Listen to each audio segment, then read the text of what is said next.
Anitta e a globalização podia bem ser o título do episódio de hoje do Anitta no Trabalho, no qual vamos ao encontro de uma francesa alemã que se deixou cativar pelo nosso Alentejo e assentou arraiais numa típica vila do interior, partilhando o seu conhecimento e paixão por arqueologia com locais e turistas, promovendo a faceta improvável de melting pot da vila de Arraiolos. Não surpreende completamente quando se sabe que é a mais nova de 5 irmãos. A resiliência, força de vontade, independência advém também daí.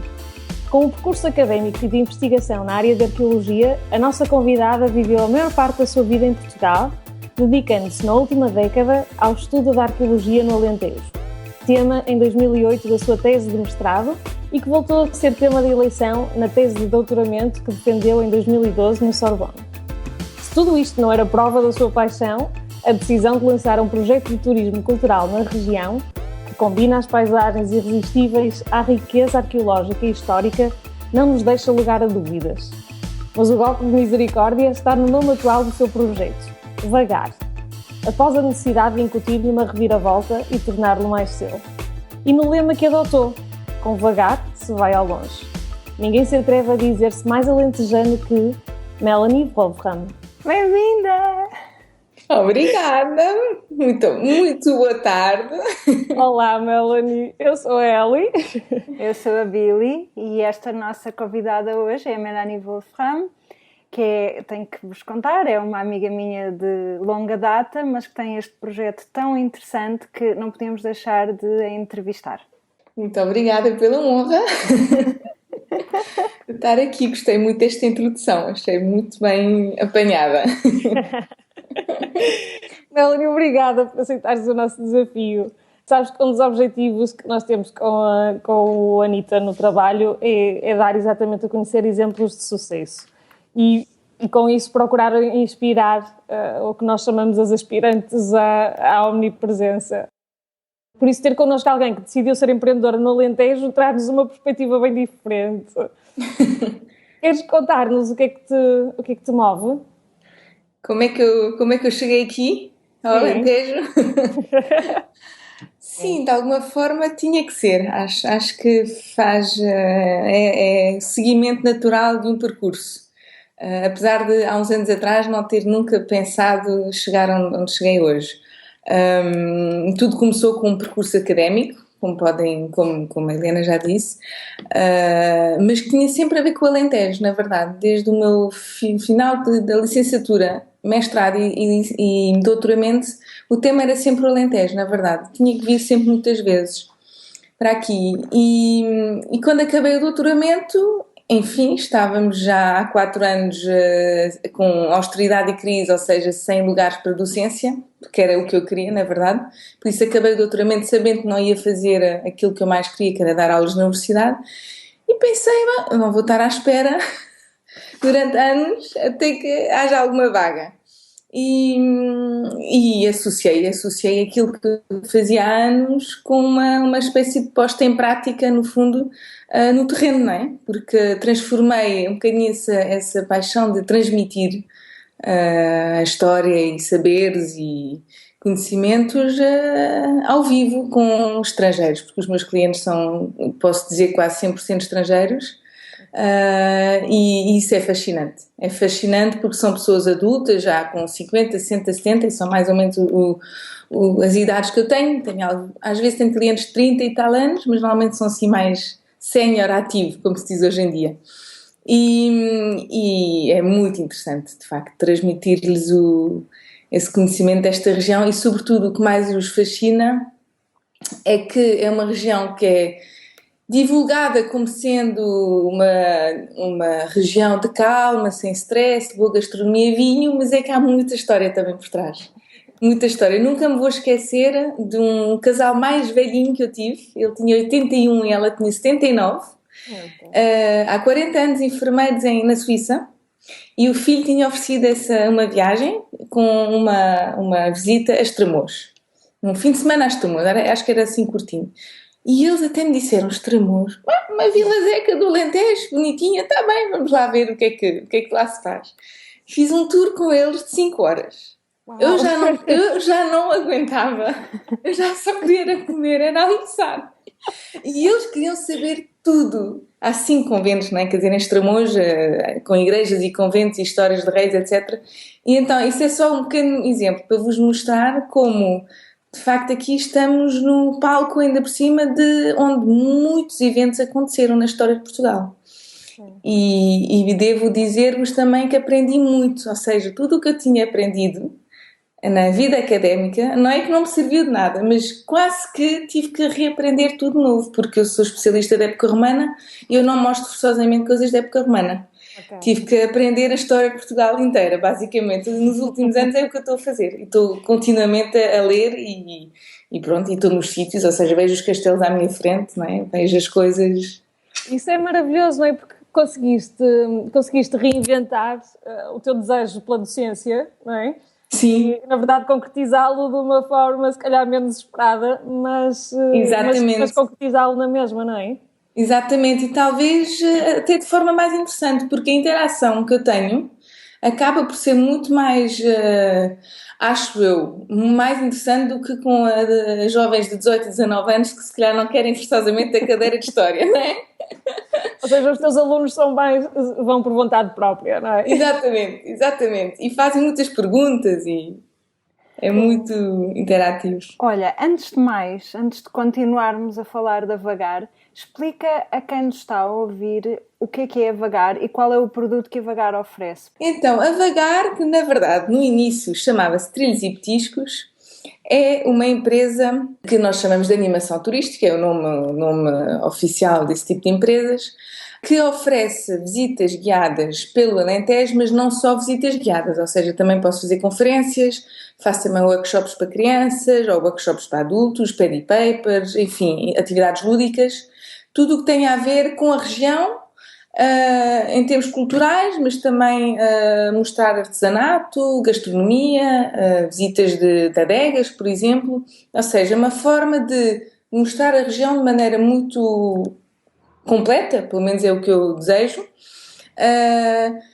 em que tenho parcerias com os hotéis da região, tenho lá os meus panfletos e conheço também pessoalmente as pessoas da recepção e os diretores, ou então são outro canal, pode ser também com operadores que me enviam clientes diretamente, e são essas pessoas que me pedem uma atividade. Depois, isso é a parte mais turística, vamos dizer assim, mas também tenho a versão de escolas, como eu disse, em que faço workshops, em que faço também tours para eles, de maneira assim mais lúdica e menos pesada, vamos dizer assim. Acho que é sobretudo isso. Já tenho feito conferências em que me pediram para fazer uma apresentação em 30 minutos de Portugal, da história de Portugal, e tem sido muito, é tipo TED Talk. Estão a ver os TED Talk em 20 minutos, eles têm que contar tudo, então isso é um Mel Talk, de alguma forma. E tem corrido muito bem, tem-se repetido, já tenho feito alguns e vou ter em setembro e outubro ainda uma série de 10 para canadianos e americanos, em que consigo de facto a meia hora, começo no Paleolítico mais ou menos, e acabo com o século XX, é muito giro, por acaso é muito giro. E no fundo é sempre a mesma coisa, não é? O intuito é sempre o mesmo, mas as formas é que são diferentes.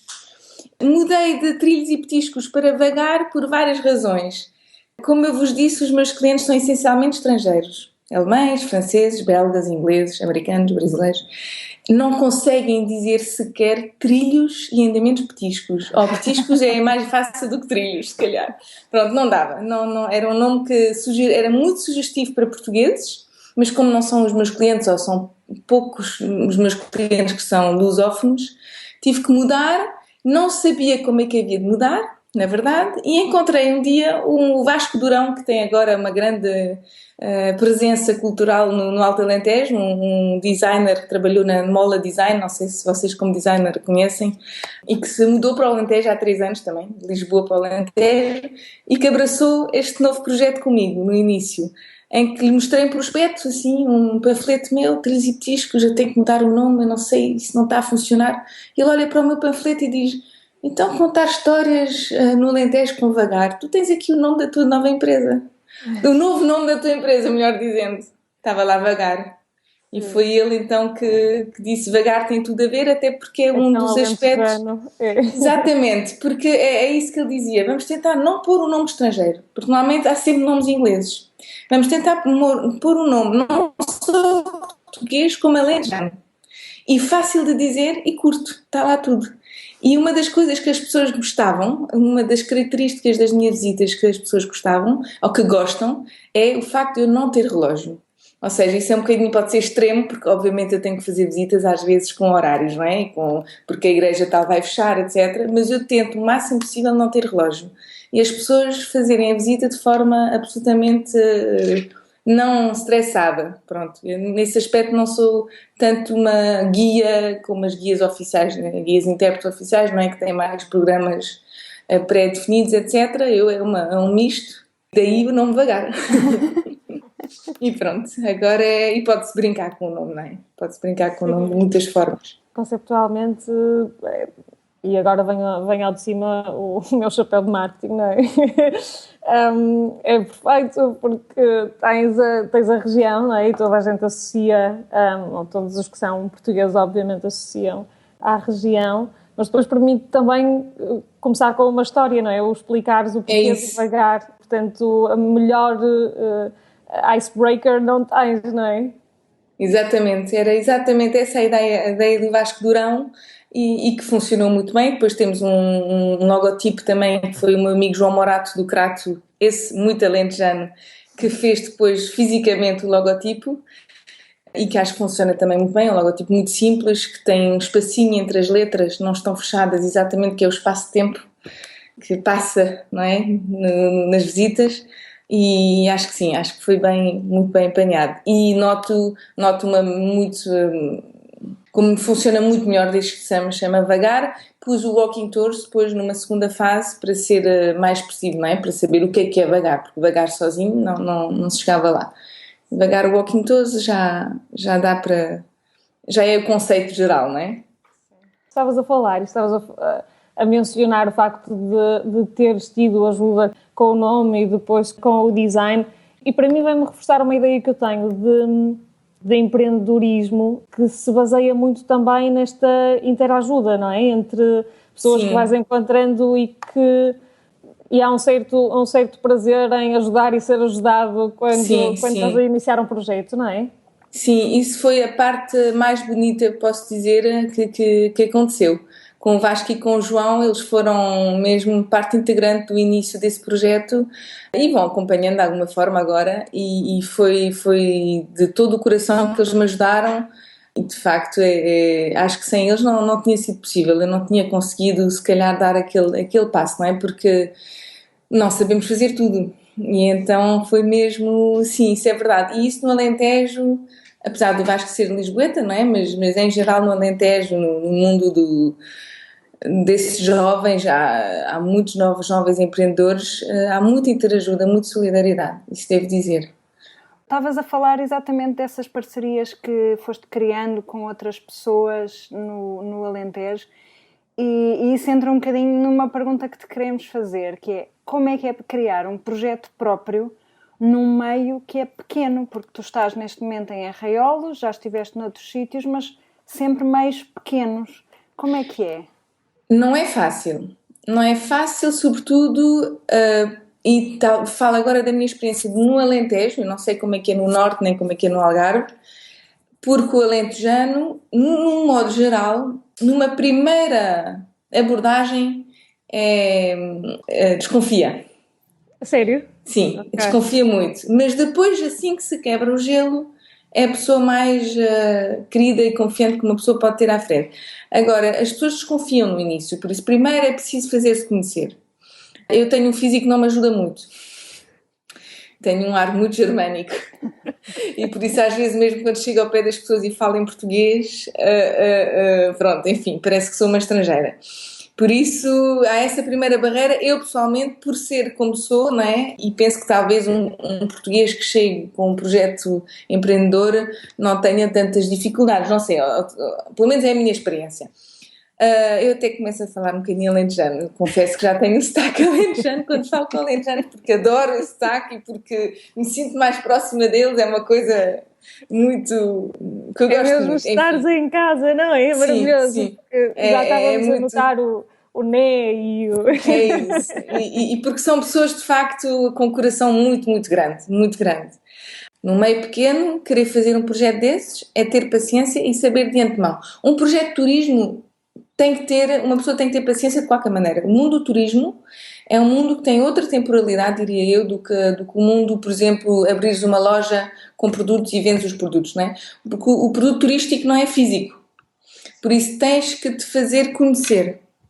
E isso talvez seja geral. Eu falo da minha experiência alentejana, mas pode ser algo geral, não só no Alentejo. É algo que demora.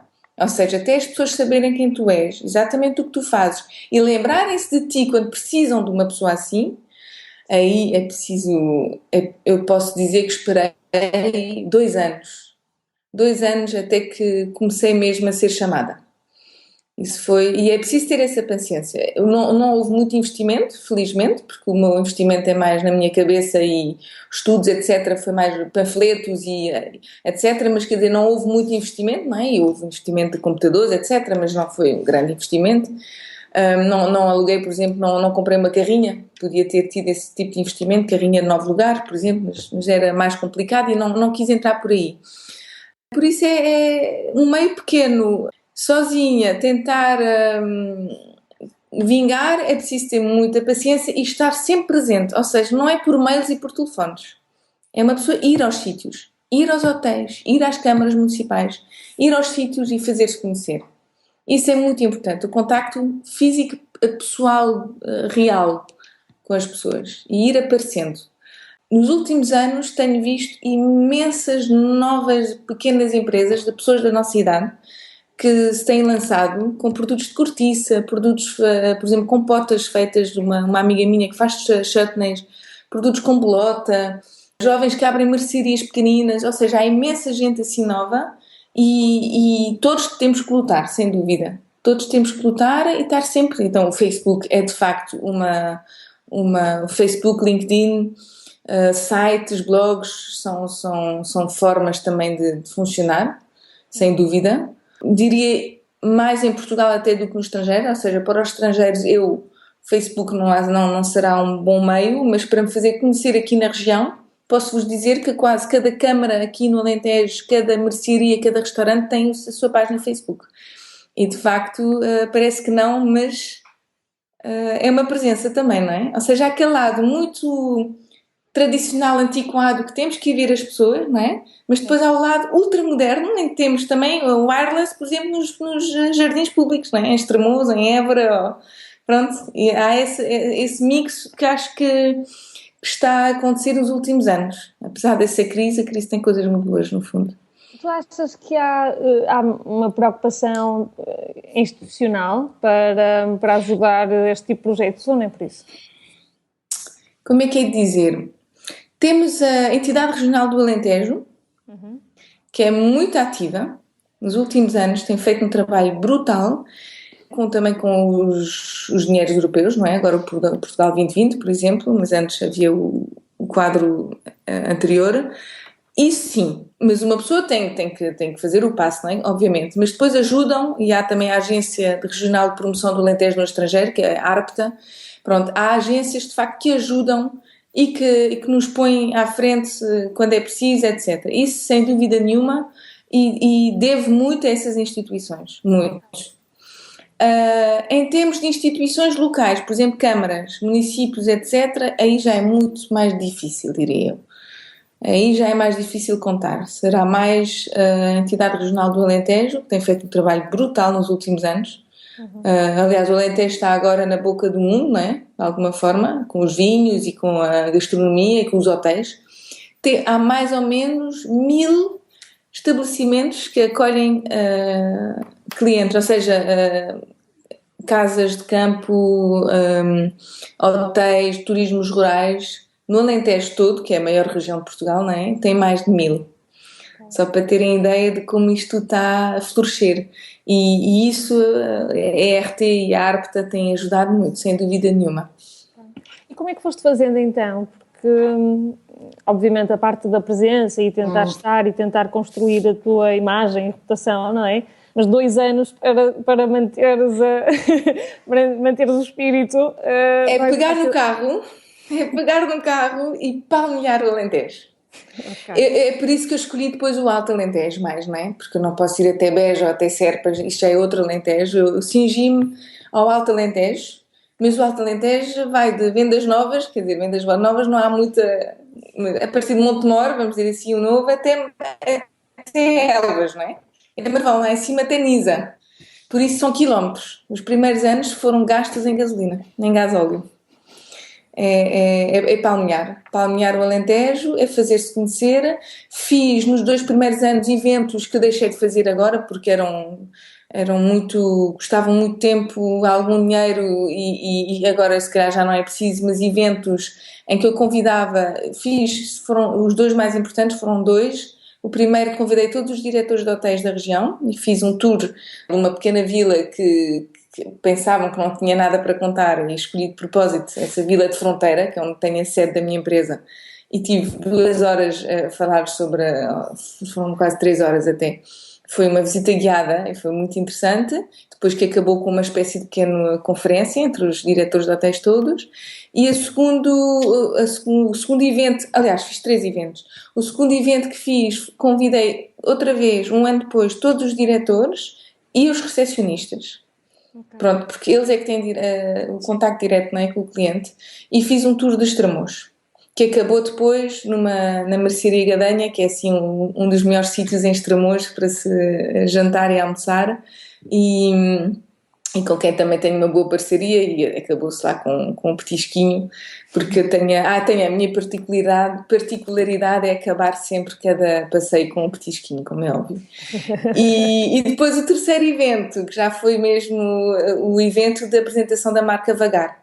E aí vieram umas 50 pessoas, fiquei muito contente porque foi em fevereiro, estava frio, chuva, éramos supostos fazer até um batizado do ar com um balão de ar quente, mas que não deu, porque o tempo não deu para isso, que são também parceiros muito bons esses do balão de ar quente. E foi assim, foi aparecendo, não é? Foi fazendo essas coisas. Agora já estou mais calma também, pronto, estou numa fase da minha vida em que vou estar um bocadinho entre parentes agora durante uns meses, porque vem uma terceira criança a caminho. Por isso também tem que se gerir, não é? Tem que se gerir, como é óbvio. E no início assustei-me um bocadinho com isso, mas acho que pensei logo em 2017. Pensei, pronto, 2016 é um bocadinho mais back-office e 2017 é retomar a atividade em pleno. Lá está, a tal tentativa de omnipresença que pode funcionar ou não, depende. Mas também a ideia que passas é que foste fazer um investimento em relações, certo? E portanto até te dá uma certa segurança esta pausa, se calhar, porque depois retomas a relação que acaba por trazer a relação comercial em si, não é? Sim. As pessoas sabem que eu não desapareci. Todos os meus parceiros, aliás, que me quiseram enviar a clientes, não é? Sabiam que não podiam, até porque tive uma gravidez um bocadinho de risco, já não tenho 20 anos, não é verdade? E por isso tive que parar muito cedo, infelizmente. E então também viram a falta que eu fazia, porque eu tenho uma conjugação de línguas que é muito boa e não somos assim muitos a falar alemão, francês, inglês e enfim, essas diferentes línguas, mas de facto, e português, claro, e espanhol. Também faço visitas em espanhol, incrível! E então também sei que quando voltar em 2017 estou contente, porque sei que ninguém me abandonou, eles sabem todos que isso é mesmo só técnico, uma pausa técnica. Olha, já que falas nisso, queríamos te perguntar também, dado que és empreendedora e estamos todas em busca da omnipresença, como é que tu estás a planear os primeiros tempos e os tempos a seguir com a chegada do novo bebê? Com o apoio do meu marido, isso vai ser o primeiro apoio, porque não temos família cá, por isso não temos sequer tios, nem primos, nem pais, nem avós, nem nada. Por isso não tenho muitas opções, é o meu marido ou eu. Bom, ele sendo diretor de um hotel tem vantagens e desvantagens, porque isso quer dizer que ele também pode gerir bastante bem o tempo, como ele quer, e é mesmo ao pé de casa. Logisticamente é mais simples. E vai ser tudo visto no momento. acho eu. Ou seja, eu determinei 4 meses de pausa em que não trabalho, vou fazer umas conferências só porque são rápidas e que posso gerir isso com a amamentação. A partir do 4º mês, estaremos em novembro, dezembro, também é época baixa, mais ou menos para mim, por isso até calha bem.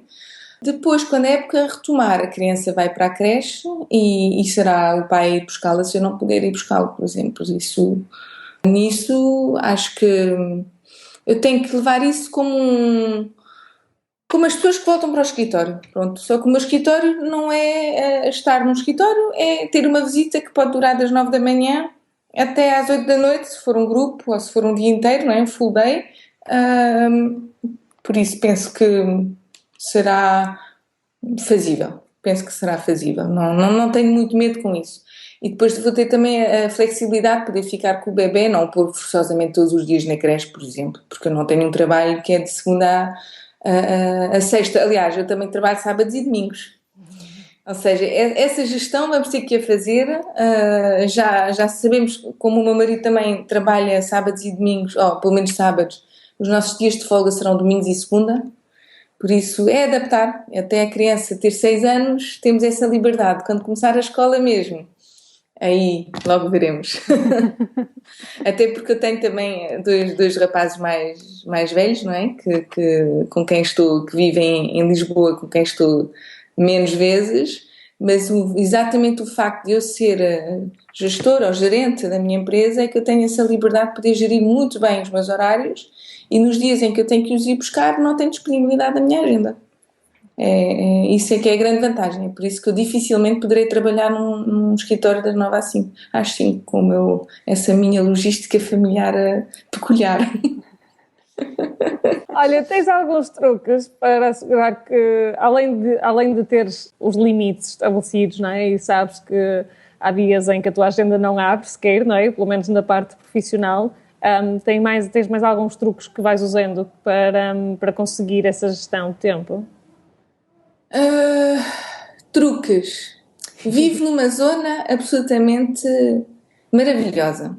Ou seja, não preciso fazer muitas sessões de desporto, ou sei lá, ou fazer, como é que é de explicar? Inventar muito para poder acalmar-me, por exemplo, se eu estiver em stress. Basta eu sair e ao fim de 10 minutos estou no meio do campo. O meu próprio trabalho, aliás, está muito relacionado com a paisagem, não é? Porque eu não faço só visitas nas cidades, mas também no campo. E então, essa gestão do stress, de alguma forma, quase que é autoalimentada pela região onde eu vivo e pelo meu trabalho. É por isso que eu, às vezes, naqueles dias em que estou mais cansada ou mais a queixar, penso, não posso queixar. Eu não tenho engarrafamentos, eu não tenho chatices de filas, ou aquelas chatices que uma pessoa tem quando está numa cidade, não é? E então penso que às vezes estou com vontade de dizer venham viver para o Alentejo, que se tiverem stress, se não saberem como gerir, etc. Porque de facto não há muitas razões para nos sentirmos ultrapassados, vou dizer assim. Agora também, obviamente, que o truque é eu ser uma pessoa muito positiva, acho eu que tentar ver sempre mais o copo meio cheio em vez de ver o copo meio vazio. É tudo uma atitude que há dentro da cabeça, não é? Já falaste um bocadinho da forma como foste arranjando novos clientes e ampliando o teu público. Como é que os clientes vêm ter contigo e como é que tu arranjas novos clientes neste momento? Então, diria sempre através dos hotéis que me mandam clientes, através daquela associação, a ARPTA, que é a Associação de Promoção do Alentejo no Estrangeiro, que me enviam muitos jornalistas, Femtrip, Press Trip, ou seja, jornalistas, operadores. Isso é muito bom porque depois fico em ligação com eles e depois através deles posso ter outros clientes. Vou a feiras também, muitas vezes trabalho para a ARPTA para fazer promoção em feiras, na ITB, por exemplo, a Berlim ou Munique, etc. Aí faço então ligação com novos parceiros, como por exemplo DMCs, ou operadores que trazem estrangeiros para Portugal, não é? Através de ligações também de LinkedIn, para as pessoas saberem onde é que eu estou. Depois também tenho muitos clientes que são repetentes, eu tenho os meus habitués. Yeah. Pode parecer estranho, mas é verdade. Pessoas que já vieram pela 4ª vez e que sabem como eu faço muitos sítios diferentes do Alentejo, sabem que podem sempre fazer uma coisa diferente comigo e querem só comigo, o que é complicado quando eu não posso, porque às vezes coloco substitutos e as pessoas gostam, sem dúvida nenhuma, mas dizem que não é a mesma coisa. Pronto, porque também não sei, já se habituaram à minha pessoa, provavelmente. E pessoas recomendadas. Pelos habituais ou não, por clientes normais que me recomendam. E é assim que entram em contato comigo diretamente pelo mail, através do meu site também e através do TripAdvisor. Apesar de eu ainda não ter conseguido pôr-me no TripAdvisor, porque eu sou um bocadinho má em conseguir fazer certas coisas e vou precisar de um coaching, se calhar, para isso. Houve clientes que me puseram no TripAdvisor e assim. Pessoas que dizem vimos o vosso nome no TripAdvisor e viemos por este meio a pedir uma visita. São esses os canais, acho eu. Hotéis, agência de promoção, operadores, feiras e site TripAdvisor. Olha, e tens planos de aumentar a escala do teu negócio? Não, por enquanto não. Quero ser muito realista. Quero ainda cristalizar mais o meu trabalho. Não sinto ainda que seja o suficiente. Quero estar mais presente ainda no Alto Alentejo, porque tenho absolutamente consciência que estou sozinha. E eu no início pensei, vou formar pessoas, vamos ser uma equipa. O problema é que eu sou terrivelmente exigente. E quero não só que as pessoas saibam as línguas, como eu, como também tenham um conhecimento muito apurado da história e muito certo. E eu posso ter historiadores, por exemplo, que venham trabalhar comigo, mas que só falam inglês. Por exemplo, têm a lacuna das línguas. Por isso, ou tenho parceiros que falam umas línguas, os outros que falam outras, e consigo juntá-los, mas depois tem que ter uma personalidade também.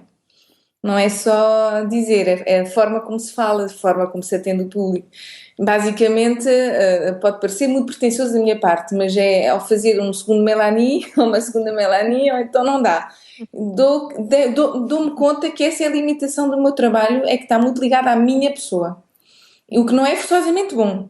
Não é forçosamente bom. É uma realidade. É aquilo que eu me dei conta e que assumo agora. Foi um problema no início, pensei como é que eu vou alargar, não preciso alargar. Basta ser eu e fazer o meu trabalho o melhor que eu posso e estar o máximo possível disponível, não é? Obviamente, porque isso tem limitações depois de disponibilidade. Felizmente, tenho outras guias que me substituem, que trabalham muito bem e não de maneira esporádica, não tenho razões de queixa nenhuma, bem pelo contrário, mas sinto que não quero, por exemplo, alargar o meu trabalho e depois estar eu em back-office e gerir uma equipa, não, porque o que eu gosto é estar com as pessoas. O que eu gosto é eu estar com o cliente e eu preparar o petisco e pronto, não é isso mesmo que eu quero. É eu passear e também estar na natureza, andar e estar com eles, não é?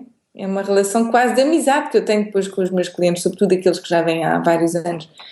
Por isso pode parecer estranho, mas por enquanto estou numa fase em que quero consolidar mais do que alargar. E sentes, sabes que eu estava a ler um artigo hoje de manhã, acho, sobre o facto de freelancer ser cada vez mais uma realidade e provavelmente ter tendência a crescer. Exatamente por um dos pontos que estás a falar, pela qualidade de vida que tu consegues, não é? A gestão que tu fazes, a flexibilidade que tu fazes. Por um lado, és uma especialista, não é? Ou consideras-te uma especialista e as pessoas que vão ter contigo consideram-te especialista e tens uma qualidade, não é? Uma qualidade do serviço que ninguém nega, não é? E que depois Sim. É muito difícil quando a tens quando te ultrapassa, não é? E quando não depende exatamente só de ti. Mas por Sim. outro lado também o facto de há uma pressão, se calhar há menos pressão, não é? De uma forma contraintuitiva quase, não é? Mas se calhar há menos pressão também e consegues... É uma das... Pessoalmente, eu também estou naquela fase em que gosto imenso da forma como estou a gerir o meu projeto, porque depende só de mim, percebes? Eu não tenho não corro o risco Sem dúvida. De não assegurar o mesmo nível de qualidade e ao mesmo tempo depois faço a gestão basicamente que acontece no tempo. Eu acho que isso é verdade, isso é uma grande realidade. A responsabilidade de ser só nossa, não há nada melhor, não é? Do que quando começamos a depender. Se bem que eu tenho casos em que tenho que depender de outros parceiros, por exemplo, se eu tenho um programa que mete restaurante, que mete, enfim, outros, ou transfer, ou seja, motorista, etc. E que aí tenho que gerir muito bem. E nesse aspecto é que eu poderia alargar o meu trabalho ao fazer mais, por exemplo, programas mais compridos em que tenha outros parceiros, de facto. Mas sim, mas é sem dúvida algo muito agradável e não quer dizer que não haja stress porque tudo está nos nossos ombros, não é? Mas pelo menos nós controlamos, nós temos as rédeas. Sim. Isso é verdade, nós temos a carta na mão, não é um GPS que tem vida própria às vezes, não é? É mesmo nós que gerimos a coisa e isso sem dúvida é um mais, diria eu, se fosse aqui para incentivar as pessoas a serem freelancer. Agora, há uma coisa que eu quero dizer e vocês de certeza também estarão de acordo comigo, freelancer como vocês são também, é preciso gostar da solidão. Ou melhor, não ter medo da solidão. É preciso estar em paz com a solidão. É preciso estar em paz consigo mesmo e com a solidão, porque eu não me dou conta que estou praticamente manhã à noite sozinha. Não me dou conta porque gosto, mas sei que há pessoas que não dá. Ou seja, é preciso ter isso mesmo em consideração, não é? Pronto, isso é. Acho que foi um dos temas que nós abordamos num dos episódios em que eu, a certa altura, senti necessidade de sair, de ter um escritório extra, ou seja, contacto com pessoas. Pois. Porque sim, trabalho, depois para ter também a parte da inspiração, que eu imagino que tu consigas isso porque tens não é, a parte externa do teu trabalho, o contacto com o estar fora de escritório muito, muito do tempo, e a certa altura senti necessidade também de fazer isso. Agora vou, e 2, 3 dias por semana, um bocadinho mais, vou para um espaço de coworking, exatamente. Sim. Isso, sem dúvida, isso é uma muito boa solução que eu de vez em quando devia fazer, porque isso sem dúvida é algo que eu, quando naqueles meus dias em que eu me queixo, é isso, não é? É que quando se está muito sozinho é difícil depois também avançar, é difícil ter, é por isso que agora estou a ter um coaching uma vez por semana, uma pessoa que me vai dando também as chegas, lá está, porque sozinha é muito bom para todas as razões que eu vos disse, mas sem dúvida que sozinho não vamos tão longe como juntos, não é? É preciso saber, lá está, é isso, é saber exatamente conjugar e ver o meio termo disso tudo. E socializar, como é óbvio, senão as pessoas transformam-se em bicho do mato. No meu caso, agora que tenho menos clientela, porque estou mais em back-office, é difícil gerir, mas tudo se faz. Melanie, falaste do coaching que estás a receber. Fala-nos mais desse coaching e diz-nos se achas que esse seria um conselho que tu darias a outras pessoas que estejam na mesma situação que tu. Então, tive 2 coachings já na minha vida profissional. Tive um que foi mesmo, foi-me proposto por uma empresa, uma grande empresa de consultadoria e que, através de dinheiros europeus, pronto, foi durante um ano. A minha experiência não foi tão boa quanto eu queria. Pronto, não foi se calhar como eu achava. Apesar de, se me perguntarem, obviamente vou dizer que vale a pena fazer o coaching assim. Agora, acho que esse tipo de grandes consultadorias talvez não se consigam adaptar a pequenas realidades, microempresas como a minha. Se calhar houve aí um desfazamento em que me enviavam documentos e eu tinha que preencher coisas como se eu fosse uma multinacional ou quase. Se calhar aí houve um desajustamento. E se calhar expectativas minhas que não foram atingidas. Mas isso pode ser só uma experiência minha, pessoal, não quero estar agora a generalizar. Acho que esses coachings são sempre bons. O coaching que estou a fazer agora fui eu que o pedi, é uma amiga minha que não tem nada a ver com o ramo. Exatamente, é isso que eu queria. Era uma pessoa que sei que é muito, muito profissional, muito super businesswoman também, mas com um aspecto muito terra a terra, porque eu sou um bocadinho lírica na minha maneira de ser. Se eu tivesse que me identificar E então esse coaching foi proposto por mim, é ela, fazemos por Skype, porque que ela vive em Azeitão, por isso não vive aqui ao meu lado. Estamos a tentar ser muito rigorosas, por acaso a semana passada não passámos, mas esta semana vamos voltar a fazê-lo. Dura 1 hora e de facto ajuda-me a tudo o que é... Aliás, esse coaching ajuda na parte que nós não sabemos fazer, ou seja, no meu caso, onde eu estou menos boa, é tudo o que é mexer no LinkedIn, TripAdvisor, etc. Essas coisas assim dos médias e da comunicação digital. Foi nesse ramo que eu pedi ajuda. Por isso acho que o conselho que eu daria a toda a gente é: tentam ver onde é que são as vossas limitações, não é? Tentar saber, conhecer-nos muito bem a nós próprios e vermos o que é que sabemos fazer e o que é que nós não sabemos fazer, pura e simplesmente. Porque não é a nossa formação, não é o nosso caráter, porque não é, etc. E pedir ajuda. Com ela, vamos ver depois no tempo como é que eu vou retribuir, não é? Como é que eu vou pagar de alguma forma o serviço que ela me está a dar. Isso é muito sério, não é só pelos meus lindos olhos que ela o faz, não é? Obviamente por ela também é muito bom estar-me a ser a minha coach. E no fundo é isso, eu pedi ajuda em aspectos que eu não sei fazer, não pedi ajuda para ela me organizar a fazer roteiros turísticos, que isso eu sei fazer. É mesmo essa parte, por isso, Billy, para responder à tua pergunta, acho que esses coaching, se nós soubermos o que perguntar, não é? O que pedir, são muito importantes. Não é só pedir um coaching assim no ar, não é? É dizer, é nisso que eu não sei fazer sozinho e, de facto, nós sozinhos não conseguimos ser as coisas. É obrigatório, temos sempre ajudas à nossa volta, não é? Mas tem que ser uma coisa profissional, feita com horário. Acho que não é só uma conversa de café, não é? Ajuda-me lá.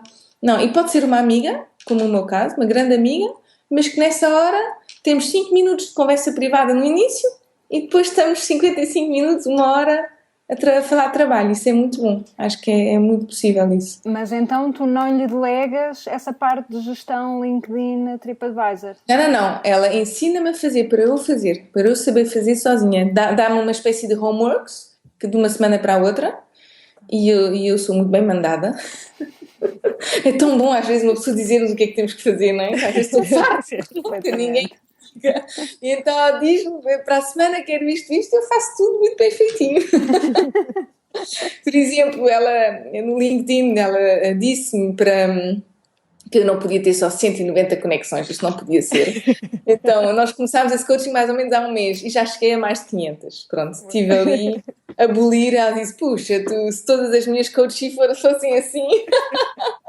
Estive ali a fomentar conexões, também a pôr tudo em inglês, estava tudo em português, a escrever muito mais, a apresentar-me, a tornar minha página LinkedIn muito mais apelativa, não é? Enfim, essas coisas todas.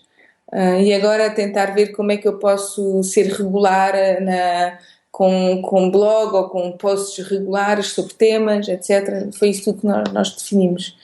E ela ensina-me, tem um espírito muito prático dela e eu depois ponho em prática para depois poder voar sozinha, não é?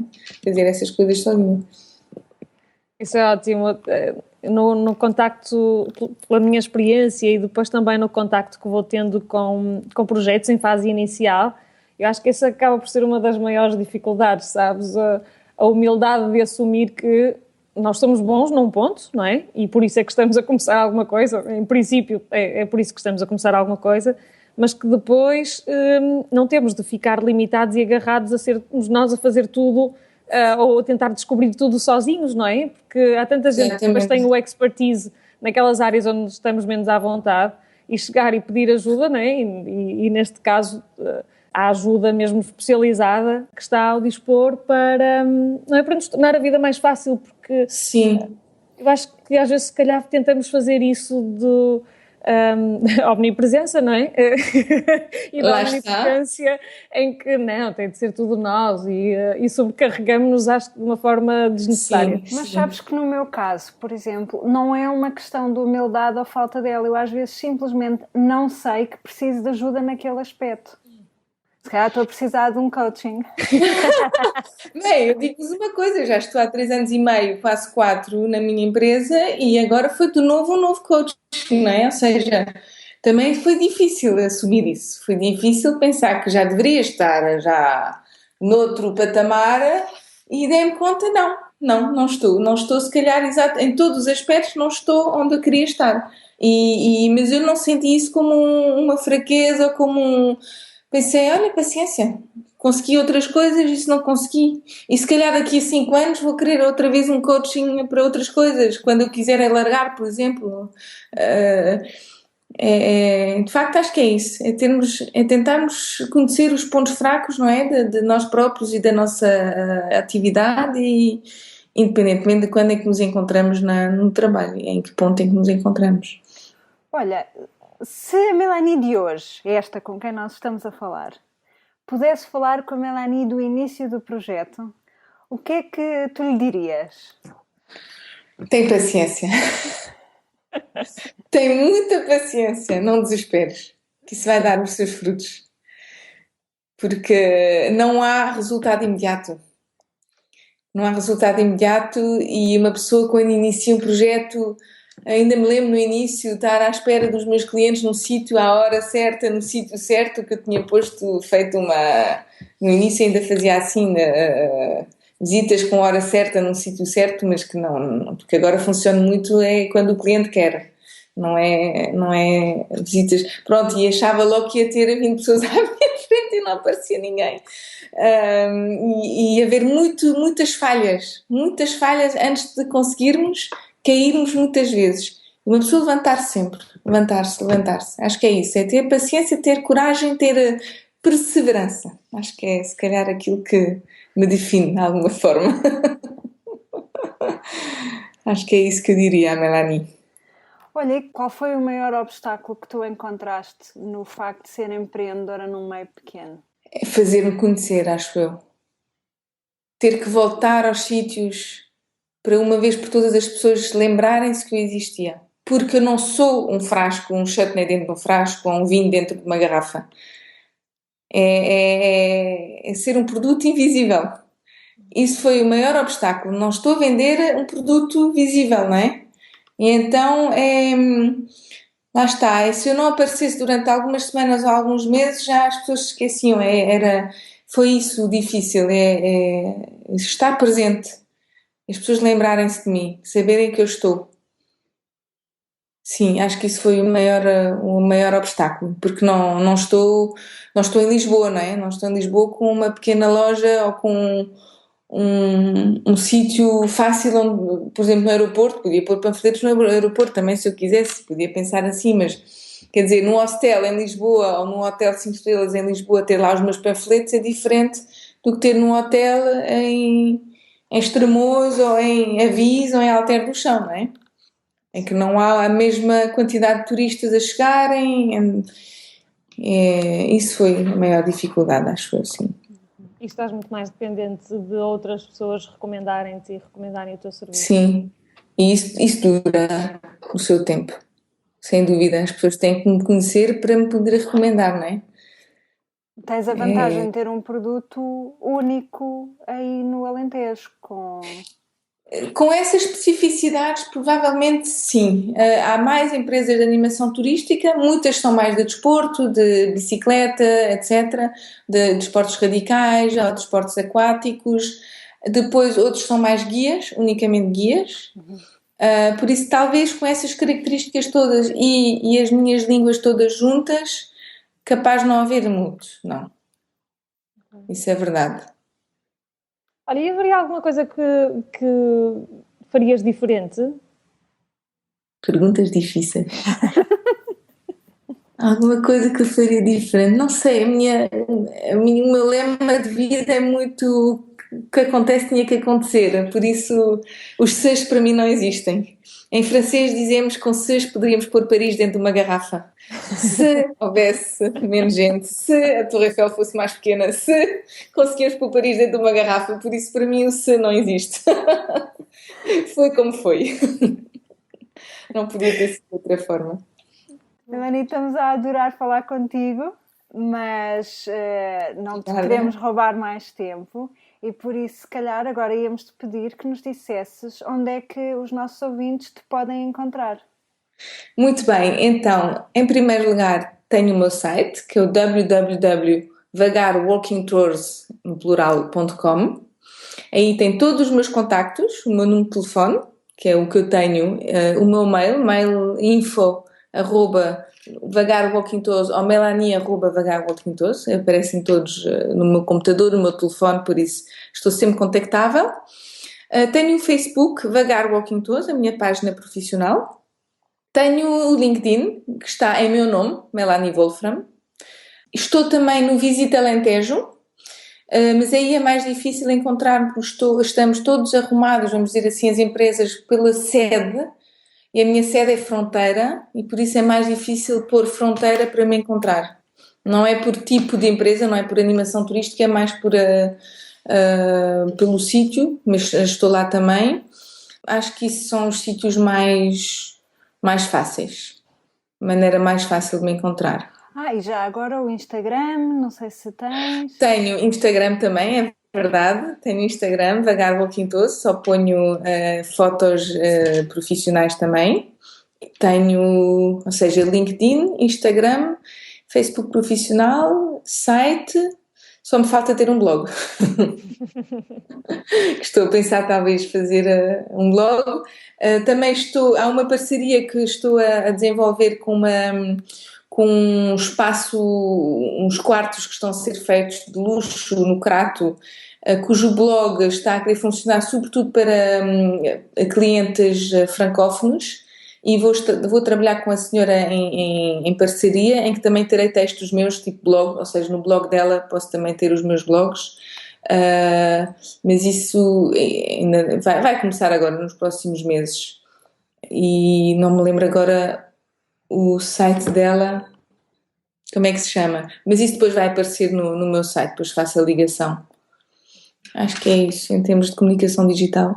TripAdvisor, lá está. Ainda não estou inscrita, mas as próximas semanas é o que vou fazer.